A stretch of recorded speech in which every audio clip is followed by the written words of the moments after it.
అందరికీ జైభీమ్. నేను Rajesh Mahasen. Welcome to Mahasen media. ఈ లడ్డూ వివాదం మీద నిన్న సుప్రీంకోర్టు కొన్ని తీవ్రమైన వ్యాఖ్యలు చేసిందని అన్ని మీడియా సంస్థల్లో కూడా వచ్చేస్తుందండి.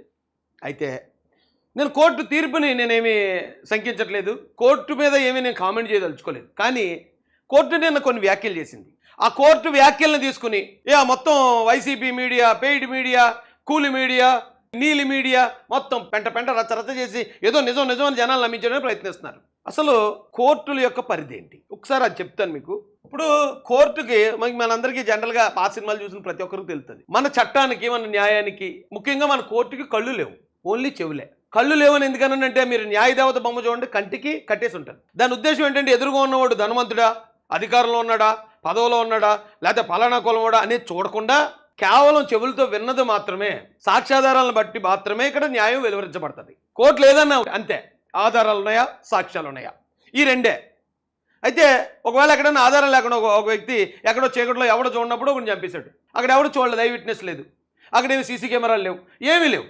మరి ఆధారం లేకుండా ఒకవేళ పలానావాడు చంపుండొచ్చు, ఎందుకంటే ఆడికి గొడవైందని మనం కానీ కోర్టుకు వెళ్తే, నిజంగా అక్కడ ఆధారాలు లేవనుకోండి, చంపినోడు ఆడైనాడు, నిర్దోషి బయటకు వచ్చేస్తాడు. అదే మన చట్టం. ఇప్పుడు ఏ కోర్టును విమర్శించట్లే. దీనికి ఒక ఎగ్జాంపుల్ చెప్తాను నేను. ఇక్కడ మన ఆంధ్రప్రదేశ్లో చుండూరు అనే ఘటనలో దళితుల్ని ఊచకోత కోసి చంపేసి ఆ డెడ్ బాడీల్ని ఇంట్లో సంచుల్లో కట్టేసి కాలంలో పారేస్తే అది చూడడానికి, ఆ పోస్ట్ మార్టం చేయడానికి వెళ్ళిన డాక్టర్ కూడా పోస్ట్ మార్టం చేసి ఇమీడియట్గా అతను సూసైడ్ చేసుకున్నాడు. ఎంత దారుణమైన చంపడం, ఎంత దారుణమైన వచ్చుకోతని ఎక్కడ చూడలేదని అతను కూడా సూసైడ్ చేసుకున్నాడు. అంత ఘోరమైన కేసు, దేశాన్ని కుదిపేసిన కేసు ఇది 1991లో.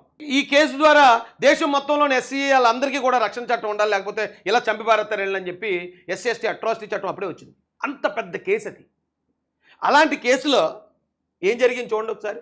The Supreme Court of India dismissed the charges in the Tsundur massacre case, citing lack of evidence. The case involved the alleged killing of 8 Dalit community members by members of the upper caste Reddy community on August 6, 1991. Reddy community వాళ్ళు 8 మంది దళితుల్ని ఊచకోత కోసి చంపారు. The Supreme court division bench comprising justice L Narasimha Reddy, చంపిన వాళ్ళు రెడ్డి కమ్యూనిటీకి చెందిన వాళ్ళు. ఇక్కడ జడ్జి గారు కూడా ఎల్ నరసింహారెడ్డి గారు and MS Jaiswal turn down the verdict of the trial court, saying that the prosecution had failed to prove the following: the exact time of death, so ఏదో నిరూపించలేకపోయారట. ఎప్పుడు చచ్చిపోయారు, ఏం చేశారు అనేది నిరూపించలేకపోయారట. ప్రాసిక్యూషన్ కేసు కొట్టేశారు. ఆ కేసు కొట్టేసినంత మాత్రాన ఆ చనిపోయిన ప్రాణాలు మళ్ళీ ఏమైనా తిరిగి వస్తాయా? చనిపోవడం, జనం చనిపోవడం, చంపబడడం నిజం, కానీ దానికి ఆధారాలు లేవనే ఒకే ఒక కారణంతో మొత్తం వాళ్ళందరినీ కూడా నిర్దోషులకు వదిలేశారు. అంటే కోర్టు పరిధి ఎక్కడ దాకా ఉందండి? వాళ్ళకి చెవులకు వినిపించే ఆధారాలు, ఎవిడెన్స్ ఉంటేనే కోర్టు చెప్తుంది తప్ప, లేదు నిజంగా అక్కడ అన్యాయం జరిగినా కూడా న్యాయం అనేది సర్వ్ అవ్వదు. అంటే కోర్టు ఇచ్చే ప్రతి జడ్జిమెంటు న్యాయం జరిగినట్టు కాదు. అంటే ఆధారాలు ఖచ్చితంగా ఉండాలి. ఆధారాలు లేకపోతే కోర్టులు కూడా ఏమీ చేయలేవు. సో ఇక్కడ లడ్డు వివాదంలో ఆధారాలు, ఏ ఆధారాలు ఉన్నాయి ఏంటని కోర్టు వారు ప్రశ్నించింది వాస్తవమే. ఇన్ కేస్ చంద్రబాబు నాయుడు గారి దగ్గర ఏ ఆధారాలు ఉన్నాయి, ఆ ఆధారాలు కూడా చూపిస్తాను నేను. ఒక్కోసారి ఆ ఆధారాలు సరిపోలేదంటారు, బెనిఫిట్ ఆఫ్ డౌట్ అంటారు. అంత మాత్రాన అక్కడ అన్యాయం జరగలేదని కాదండి. ఇక్కడ సుప్రీంకోర్టు వర్సెస్ ప్రజాకోర్టు అని పెట్టాను. ప్రజాకోర్టులో ఏమనుకుంటున్నారు ప్రజలు? కోర్టుకు అయితే అన్ని ఆధారాలు, డాక్యుమెంటెడ్ ఎవిడెన్స్, టెక్నికల్ ఎవిడెన్స్ మొత్తం అన్ని కావాలి, ప్రత్యక్ష సాక్షులు, ఐ విట్నెస్ అన్ని కావాలి. ప్రజలకి అవన్నీ లేకపోయినా ఈ జరిగిన విధానాన్ని బట్టి ప్రజలు ఒక ఐడియాకి అయితే వచ్చేస్తారు. కోర్టులో వాళ్ళు శిక్ష పడని చాలా మంది ప్రజా కోర్టులో ఖచ్చితంగా వీళ్ళు నేరం చేసి వచ్చిన వాళ్ళరా, ఎదవలరా, ఇలా చంపేశారా, వీళ్ళు ఇచ్చేసారు. నిజంగా జరుగుతుంది అది. అంటే కోర్టుల పరిధి మనం ఎక్కడ దాకా ఉందో ఆలోచించాలి. కోర్టు తీర్పు అనేది అది చట్టపరంగా కరెక్ట్ అయి ఉండొచ్చు, కానీ న్యాయపరంగా కరెక్ట్ అవ్వడానికి అవకాశాలు చాలా తక్కువ ఉన్నాయి. చాలా కేసులు, ఇది ఒక్క కేసే కాదు, కారంచేడు ఘటనలో నిర్దోషులకు బయటకు వచ్చారు. ఇంకెలాంటి ఓన్లీ మన రాష్ట్రంలో జరిగిన 2 పెద్ద ఇన్సిడెంట్లు చెప్తున్నాను, కానీ మిగతా దేశంలో ఎంతో మంది అలా తప్పించుకుంటారు కోర్టుల నుంచి. ప్రతి నేరస్తుడికి కోర్టులో శిక్ష పడదు. సాక్ష్యాలు, ఆధారాలు పరిశీలించిన మీదట అనే కదా జడ్జి గారు తీర్పిస్తారు. ఏమని?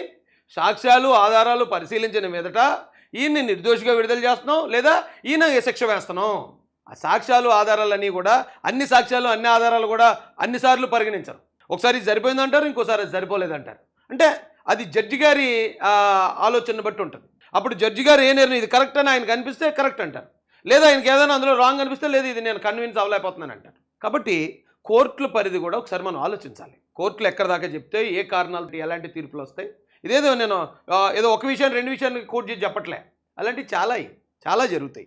ఓకేనండి.